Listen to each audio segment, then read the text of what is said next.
Welcome to IQ plus academy. आज की इस वीडियो में हम लोग प्रैक्टिस सेट 9 को डिस्कस करेंगे दोस्तों, जो कि बिहार सचिवालय सहायक के लिए बहुत ही ज़्यादा इंपॉर्टेंट होगा। जैसा कि हम लोग प्रीवियस 8 प्रैक्टिस सेट कंप्लीट कर चुके हैं, तो आज हम लोग नेक्स्ट वाले पे हैं। तो दोस्तों आज का अपना पहला क्वेश्चन बनता है, ओलंपिक 2020 में भारत की एकमात्र प्रतिनिधि जिम्नास्टिक में कौन रही थी दोस्तों? तो वो थी प्रणति नायक, है ना दोस्तों, जिम्नास्टिक में। चलिए अगले प्रश्न को देखते हैं। कौन भारत का पहला इलेक्ट्रिक वाहन शहर बन गया है दोस्तों? तो वो है गुजरात का केवड़िया गांव। यहाँ पे इलेक्ट्रिक वाहन और जो बैटरी से संचालित होने वाली गाड़ियाँ हैं वही केवल अलाउड है चलने के लिए, बाकी और कोई भी गाड़ी सड़क पे नहीं दिखनी चाहिए, पेट्रोल वाली और डीजल वाली दोस्तों। चलिए अगले प्रश्न पे आते हैं। द टाइम फॉर मर्सी पुस्तक के लेखक कौन है दोस्तों? तो वो है आपके जॉन ग्रिशम। जॉन ग्रिशम याद रखिएगा, बहुत इंपॉर्टेंट है। इसके अलावा हम लोग बात कर ले, अरुंधति रॉय की भी एक पुस्तक लॉन्च हुई है दोस्तों, जिसका नाम है आज़ादी, फ्रीडम, फैक्शन और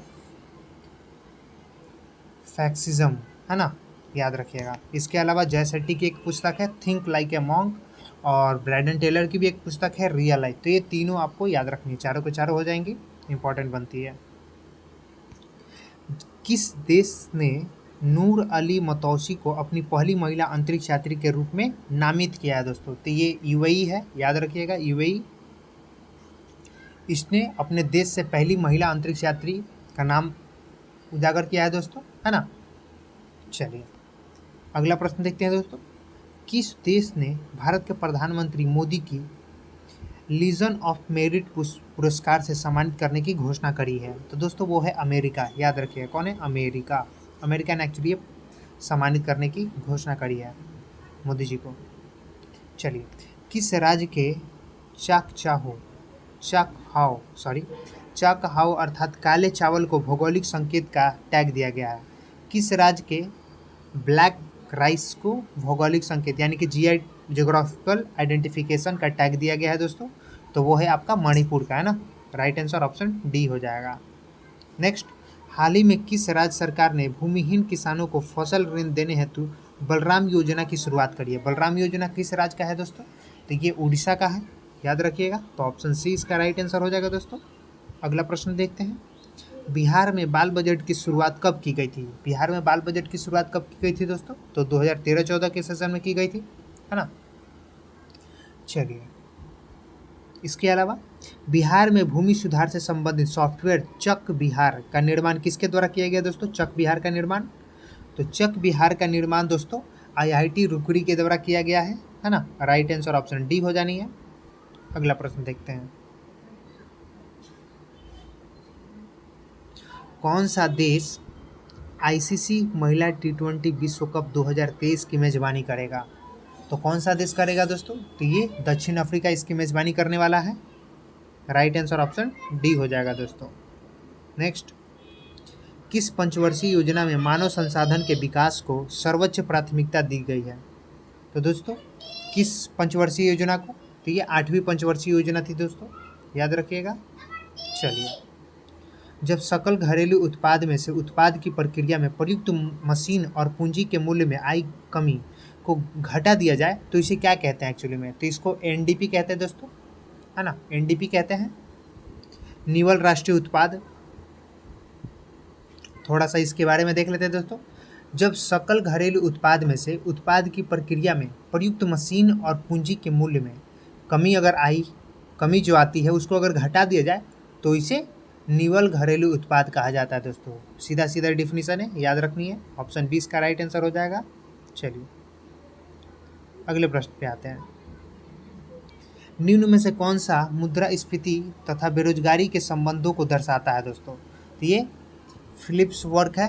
फिलिप्स वर्क ये मुद्रास्फीति और बेरोजगारी के संबंध को दर्शाता है, और ये दर्शाता है कि मुद्रास्फीति कम होने से बेरोजगारी बढ़ती है और मुद्रास्फीति अधिक होने से बेरोजगारी घटती है, याद रखिएगा दोस्तों।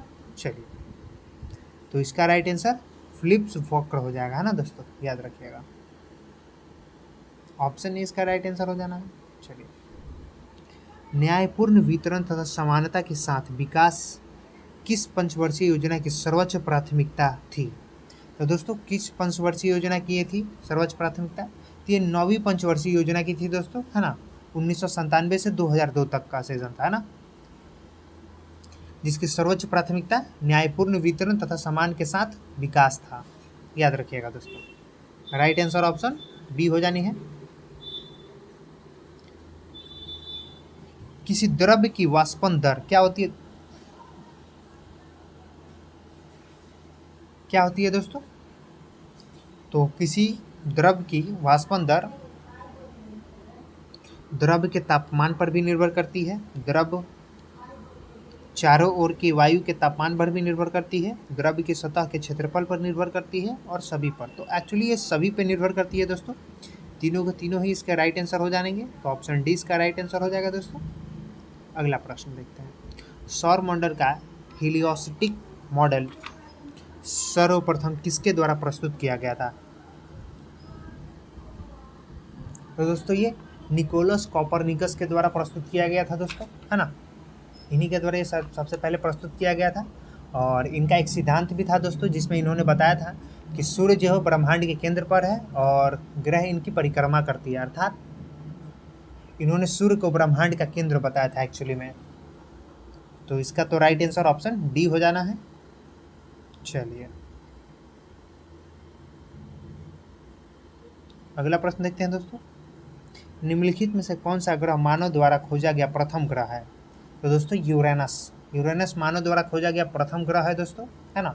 इसको सबसे पहले 1781 में इसकी खोज की गई थी दोस्तों, विलियम हर्शल के द्वारा, है ना, जिसको हम लोग यूरेनस को हिंदी में अरुण ग्रह कहते हैं दोस्तों।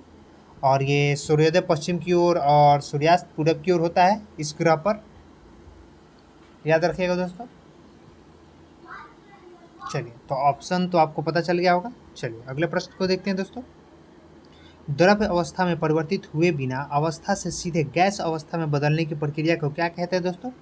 तो उसको ऊर्ध्वपातन कहते हैं, sublimation. Right answer option B हो जाएगा दोस्तों। आपने कपूर को देखा होगा। लट्टू को घुमाना किसका एक उदाहरण है? तो दोस्तों ये अभिकेंद्रीय बल का उदाहरण है दोस्तों, सेंट्रीपिटल फोर्स।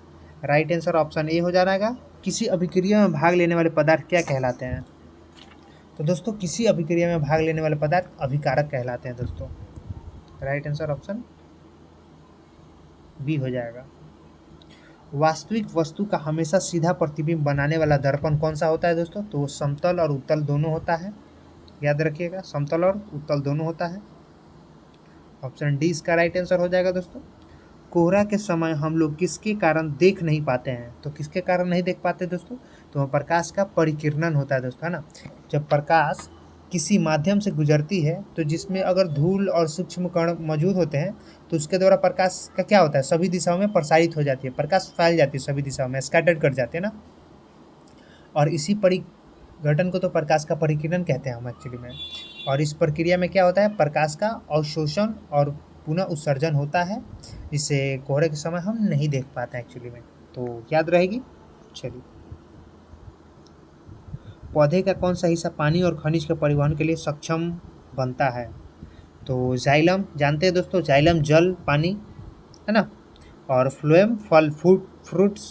तो राइट आंसर इसका ऑप्शन सी हो जाएगा दोस्तों। चलिए मानव शरीर में लांगरहैंस की दीपिका स्लेट्स कहाँ पाए जाते हैं? तो कहाँ पाए जाते हैं दोस्तों? तो ये अग्नाशय में पाए जाते हैं, है ना।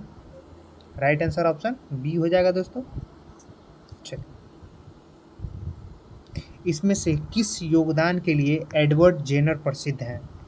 एडवर्ड जेनर किस लिए प्रसिद्ध है दोस्तों? तो इन्होंने टीका का विकास किया था एक्चुअली में, और इन्होंने ही सर्वप्रथम चेचक के टीके का आविष्कार भी किया था। चेचक आपको पता ही एक बहुत ही संक्रमण रोग है अत्यंत, और ये वेरियोला वायरस द्वारा होता है दोस्तों, है ना। और अभी हाल ही में आप लोग न्यूज़ देख ही रहे होंगे कि मॉन्की पॉक्स भी फैले जा रहा है, और WHO द्वारा तो इसको इंटरनेशनल हेल्थ इमरजेंसी घोषित कर दिया गया है। तो और ये दोस्तों चेचक की तरह ये भी होता है ना। तो इसको ध्यान रखना है और थोड़ा सा इसका जो भी प्रिकॉशन रहेगा उसको फॉलो करना है, क्योंकि अभी के समय में थोड़ा सा हमें गाइडलाइंस फॉलो करना इंपॉर्टेंट हो जाता है। अगर DPT का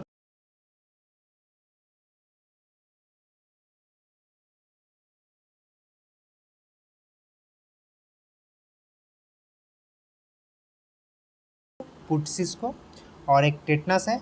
इससे बचने के लिए एक संयोजन टीका कॉम्बिनेशन वैक्सीन है दोस्तों, है ना, याद रखिएगा इसका कॉम्बिनेशन वैक्सीन आता है। तो इसका तो राइट आंसर ऑप्शन बी हो जाएगा दोस्तों। चलिए, निम्नलिखित में से कौन सा स्तनधारी वर्ग के अंतर्गत नहीं आता है? स्तनधारी वर्ग के अंतर्गत नहीं आता है दोस्तों, तो आपका हो जाएगा छिपकली दोस्तों। छिपकली एक्चुअली एक रेप्टाइल्स में आता है दोस्तों। चलिए, निम्नलिखित जीव समूहों में कौन सा जीव समूह मुकुलन द्वारा प्रजनन होता है, बर्डिंग द्वारा प्रजनन होता है दोस्तों? तो वो कौन सा है?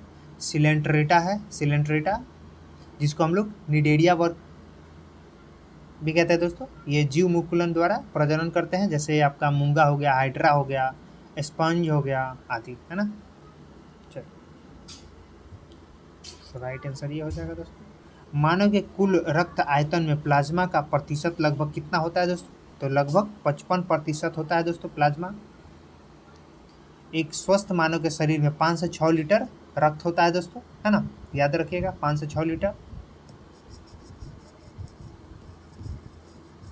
जिसमें आपका प्लाज्मा 55% और रुधिराणु 45% होते हैं दोस्तों, है ना। चलिए, इनमें से कौन सा एक ग्रंथि नहीं है दोस्तों? इसमें से कौन सा एक ग्रंथि नहीं है? तो देख सकते हैं अधिवृक्क, यकृता, पित्ताशय। तो दोस्तों यहाँ पित्ताशय जो है ग्रंथि नहीं एक्चुअली में, है ना। यह नाशपाती के आकार का एक थैली होता है,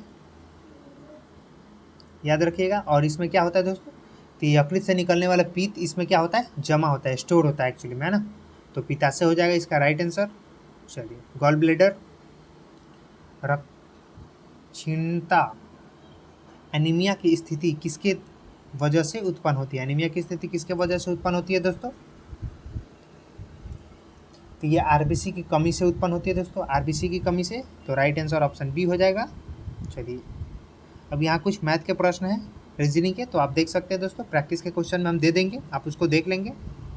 अगला प्रश्न देखते हैं, सौर मंडल में दूसरा सबसे बड़ा ग्रह निम्न में से कौन सा है? कौन सा है दोस्तों? तो वो है शनि ग्रह। दूसरा सबसे बड़ा ग्रह शनि ग्रह होता है दोस्तों। सबसे पहला बृहस्पति ग्रह, दूसरा शनि ग्रह, है ना, याद रखिएगा। एक ध्रुव को दूसरे ध्रुव से मिलाने वाली काल्पनिक अर्धवृत्त क्या कहलाती है? तो दोस्तों उसको देशांतर रेखा कहते हैं दोस्तों, देशांतर रेखा कहते हैं। चलिए, एक ध्रुव से दूसरे ध्रुव को जो मिलाती है ना, ये नॉर्थ पोल हो गया, नॉर्थ ध्रुव हो गया, उत्तरी ध्रुव, ये दक्षिणी ध्रुव हो गया, दोनों को मिलाती है, इसको देशांतर रेखा कहते हैं दोस्तों। चलिए, निम्न में से कौन सा चट्टान मैग्मा या लावा के जमने से नहीं बनती है? तो दोस्तों ये चूना पत्थर होता है, मैग्मा लावा से तो एक्चुअली बनती नहीं है ना। और कुछ जो बनती हैं अग्नि चट्टानी, तो उसको बोला जाता है, तो जो बनती है उसका ग्रेनाइट, बेसॉल्ट, साइनाइट, डायराइट, ग्रेवो, ये सब चीज़ें ये सब होती है ना, याद रखिएगा। अगर हम लोग बात कर ले आपका चूना पत्थर, तो ये अवसादी चट्टान होता है एक्चुअली में, ना दोस्तों, याद रखिएगा चूना पत्थर। चलिए, अटलांटिक महासागर की जलधारा निम्न में से कौन नहीं है? देखते हैं दोस्तों कौन सी नहीं है। तो ये आपका हो जाएगा अगुलहास। अगुलहास जो है एक्चुअली में ये जलधारा हिंद महासागर की गर्म और अस्थायी जलधारा है दोस्तों। बाकी सारी की सारी आपकी अटलांटिक महासागर की जलधारा है, याद रखिएगा, है ना। चलिए, तो राइट आंसर तो ऑप्शन डी हो जाएगा। भारत की एकमात्र अंतर्वाही नदी नहीं है, कौन सी नहीं है दोस्तों? तो ये आपका लूनी नदी हो जाएगा, जो कि आपका राजस्थान से निकल के गुजरात के रण के कक्ष में समाहित हो जाती है दोस्तों, है ना।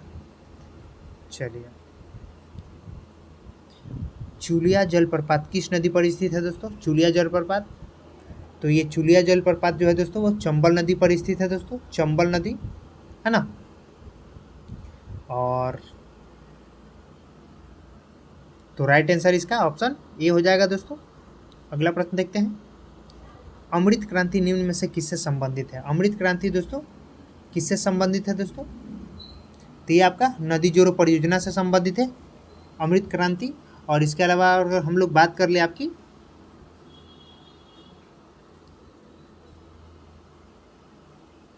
कुछ और क्रांतियां हैं दोस्तों जो एग्जाम में पूछ ले जाते हैं, जैसे कि सुनहरी क्रांति, तो फल उत्पादन से संबंधित है।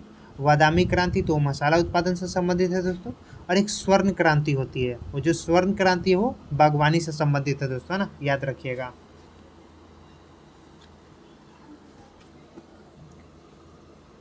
अगला प्रश्न है, भारतीय रेलवे ने विविध संस्कृति के लोगों को एक साथ लाकर भारत के स्वतंत्रता संग्राम में योगदान दिया। यह कथन किसका था दोस्तों? ये महात्मा गांधी जी के द्वारा कहा गया था। महात्मा गांधी भारतीय रेल ने एक्चुअली कहा था कि भारतीय रेल ने विविध संस्कृति के लोगों को एक साथ साथ लड़कर भारत के स्वतंत्रता संग्राम में योगदान दिया है। तो राइट आंसर ऑप्शन बी हो जाएगा। निम्नलिखित में से किसमें ऑक्सीजन अनुपस्थित रहता है दोस्तों? किसमें अनुपस्थित रहता है? ये केरोसिन हो जाएगा एक्चुअली, है ना। और जो भी चीज़ें जो हवा के संपर्क में आने से अभिक्रिया कर लेती हैं, है ना, तो उन सारी चीज़ों को मेनली आपका केरोसिन में ही रखा जाता है दोस्तों, याद रखिएगा।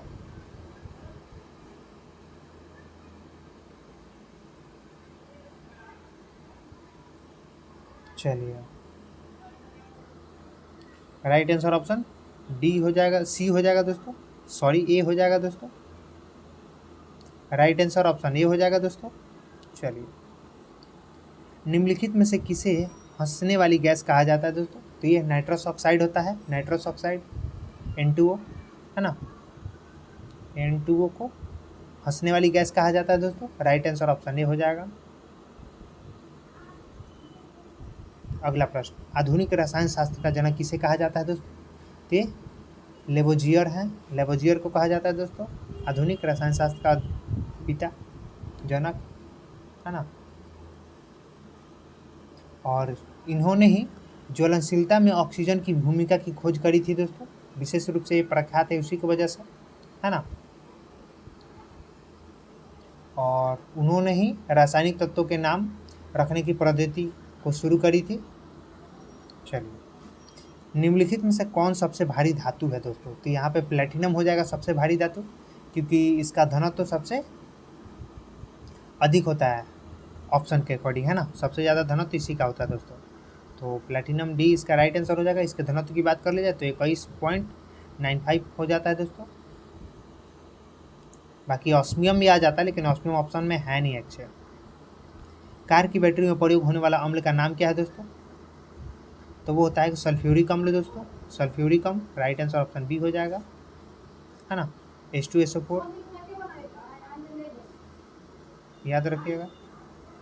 चलिए, वैकलाइट निम्नलिखित में से किसके संघनन में से बनता है? तो ये फिनॉल और फॉर्मेल्डिहाइड के संघनन से बनता है दोस्तों, है ना। एक्चुअली इसी का बहुलक है जो सोडियम हाइड्रोक्साइड की उपस्थिति में बनता है, और ये दोनों समावी बहुलकरण करते हैं, जिसके फलस्वरूप बैकलाइट का उत्पादन होता है दोस्तों, है ना। तो इसका राइट आंसर ऑप्शन डी हो जाएगा, फिनॉल और फॉर्मेल्डिहाइड। चलिए, टेफ्लॉन निम्नलिखित में से किसका बहुलक है दोस्तों? तो ये टेट्राफ्लोरोइथिलीन का बहुलक है। राइट आंसर ऑप्शन ए हो जाएगा। भारत में राज्यसभा के सदस्यों का निर्वाचन की व्यवस्था निम्नलिखित में से किस देश से संबंधित है दोस्तों? तो ये दक्षिण अफ्रीका से संबंधित है। राइट आंसर ऑप्शन डी हो जाएगा। अगला प्रश्न देखते हैं, भारतीय संविधान के किस भाग में संविधान संशोधन का उल्लेख किया गया है दोस्तों? संविधान संशोधन का उल्लेख किया गया है, तो आपका भाग 20 है, 20 है दोस्तों, है ना।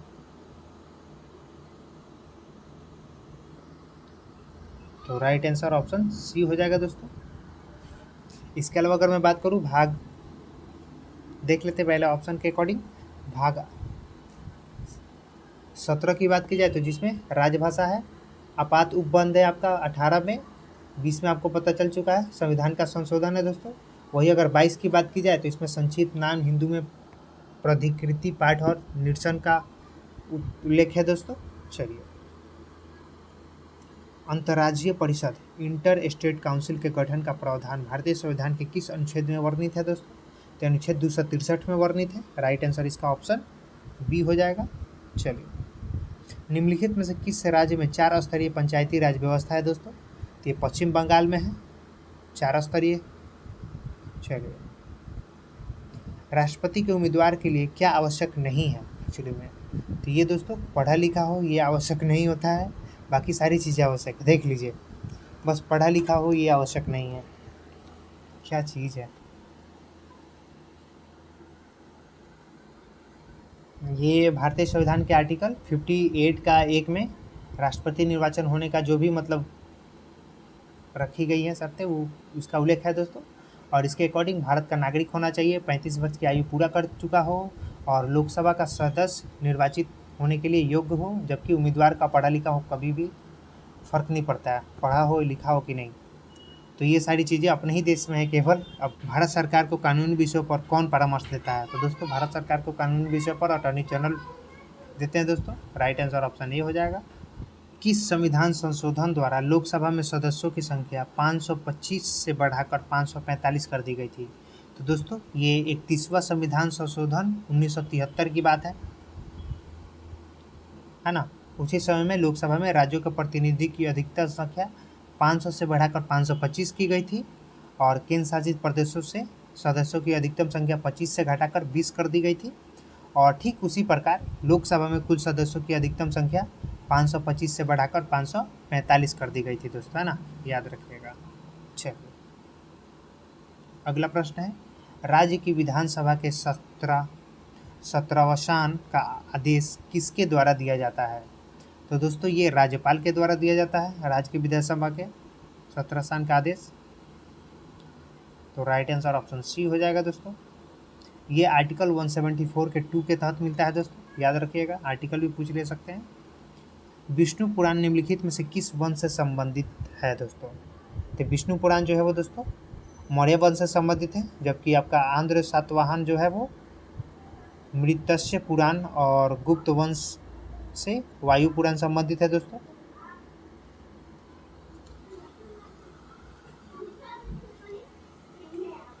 अगला प्रश्न देखते हैं दोस्तों, प्रयाग स्तंभ अभिलेख निम्न में से किस शासक से संबंधित है दोस्तों? तो प्रयाग स्तंभ अभिलेख जो है वो दोस्तों समुद्रगुप्त से संबंधित है। राइट आंसर इसका ऑप्शन सी हो जाएगा दोस्तों। चलिए इसके अलावा अगर मैं बात करूँ गौतम बलश्री, तो ये इनका अभिलेख है नासिक, गौतम बलश्री का नासिक है। और पुलकेशिन 2 जो है वो इनका एहोल है दोस्तों, एहोल याद रखिएगा। और फिर एक रुद्रदामन है जिनका जूनागढ़ है दोस्तों, है ना, जूनागढ़ अभिलेख है, ये याद रखिएगा दोस्तों। चलिए अशोक के किस अभिलेख में धम्म की व्याख्या की गई है दोस्तों? तो किस अभिलेख में? ये 11वां अभिलेख में है दोस्तों, धम्म की व्याख्या की गई है 11वां। इसके अलावा अगर मैं 9वीं की बात करूँ तो 9वीं में सच्ची भेंट तथा सच्चे शिष्टाचार है। और 6ठा अभिलेख में आत्मनियंत्रण है दोस्तों। और 14वां अभिलेख में धार्मिक जीवन बिताने के लिए प्रेरित। ये सारे के सारे इंपॉर्टेंट हो जाते हैं एग्जाम में पूछने के लिए, तो याद रखेंगे दोस्तों। चलिए राइट आंसर तो ऑप्शन ए हो जाएगा। सर्वप्रथम दिल्ली के अमीरों का दमन निम्न में से किस शासक द्वारा किया गया दोस्तों? तो इल्तुतमिश के द्वारा किया गया दोस्तों।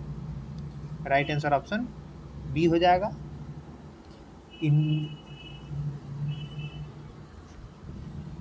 इन्होंने ही कुतुब मीनार का पूर्ण रूप से निर्माण करवाया था। एकता प्रणाली इन्होंने ही चलाई थी और 40 गुलाम सरदारों का संगठन बनाया जिसे तुर्काने चिलगानी के नाम से भी जाना गया दोस्तों, है ना। ये इल्तुतमिश के द्वारा ही किया गया दोस्तों, याद रखिएगा, एग्जाम में क्वेश्चन होते हैं।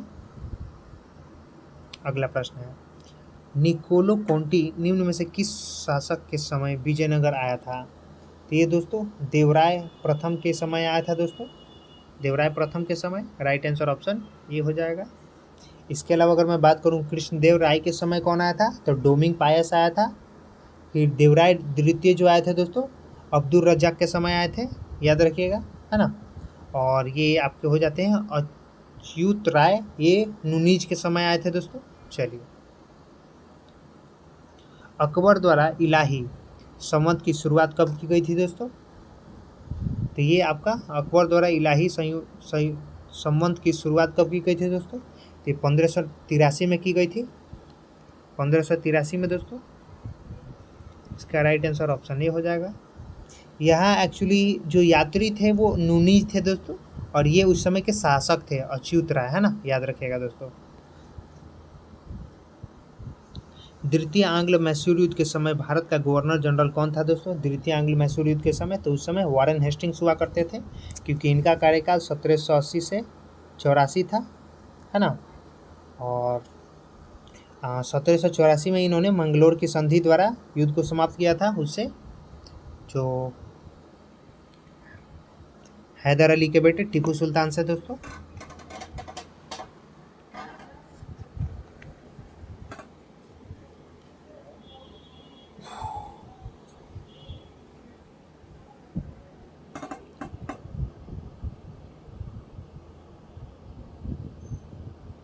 किसने कहा था कांग्रेस केवल सूक्ष्मदर्शी अल्पसंख्यक का प्रतिनिधित्व करती है? तो ये दोस्तों लॉर्ड डफरिन ने कही थी, उस समय के viceroy. Right answer option D हो जाएगा दोस्तों। चलिए, पुनः सार्वजनिक सभा की स्थापना किसके द्वारा की गई थी दोस्तों? तो ये एमजी रानाडे जी के द्वारा की गई थी, तो राइट आंसर ऑप्शन सी हो जाएगा। पहली बार वंदे मातरम कब गाया गया? पहली बार वंदे मातरम कब गाया दोस्तों? तो ये 1896 का जो सेशन था ना, 1896 का कांग्रेस का सेशन था कोलकाता में, तो उसमें ये गाया गया था दोस्तों। और उस समय कांग्रेस के अध्यक्ष रहीमतुल्लाह सैनी थे दोस्तों, रहीमतुल्लाह सैनी। तो इसका जो राइट आंसर हो जाएगा दोस्तों ऑप्शन ए हो जाएगा। इसके बाद बाकी थोड़े मैथ के प्रॉब्लम्स है, तो आप देख सकते हो इजली, है ना। सारे के सारे मैं टेलीग्राम चैनल पे अपलोड कर दूंगा, आप वहाँ से प्रैक्टिस कर सकते हो दोस्तों। केवलादेव राष्ट्रीय उद्यान किस राज्य में स्थित है दोस्तों? केवलादेव राष्ट्रीय उद्यान तो ये राजस्थान में स्थित है दोस्तों। राइट आंसर ऑप्शन सी हो जाएगा। अगला प्रश्न देखते हैं दोस्तों। भारत के चावल के कटोरी क्षेत्र के नाम से जाना जाता है, तो दोस्तों वो कृष्णा गोदावरी का डेल्टा क्षेत्र है ना दोस्तों। तो इसका राइट आंसर ऑप्शन बी हो जाएगा।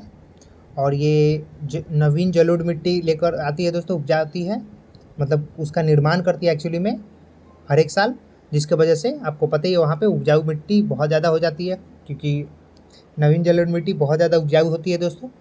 चलिए, रेडियो कार्बन तिथि निर्धारित विधि से किसकी आयु का पता चलाता है? तो ये आपका जीवाश्म का पता करता है दोस्तों, carbon dating. Right answer option A हो जाएगा। चलिए, पहले पहले चीज़ों के बारे में जानने के लिए, जीवाश्म के बारे में जानने के लिए कार्बन डेटिंग का यूज़ किया जाता है दोस्तों।